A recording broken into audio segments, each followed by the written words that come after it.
Welcome to the Tech Egg. Don't get scrambled. Enjoy the video. You start by ensuring your Mlbb progress is safe. Log in and verify account binding to email or Facebook so you can recover if anything goes wrong. Next, install a reliable VPN and enable the kill switch to prevent leaks. Choose a target region with acceptable latency. Lower ping improves gameplay.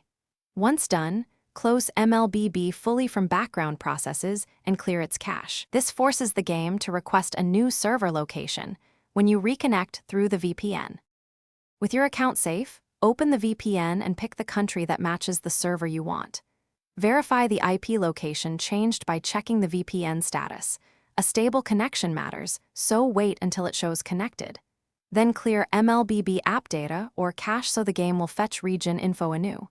Once the VPN is stable, launch Mlbb immediately. The game should match you to the region tied to your new IP. If prompted, accept any region warnings and sign in normally.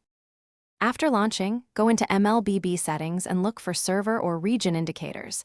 Then queue a quick match to confirm latency and matchmaking. If you experience lag or disconnects, switch to a different VPN node or change the protocol to OpenVPN UDP for better speed. Make sure the kill switch stays on. If problems persist, restart your device, reinstall the VPN app, and repeat the process from the start. One key troubleshooting tip: if login fails, disable the VPN. Thanks for watching. Consider subscribing if I helped unscramble your problems.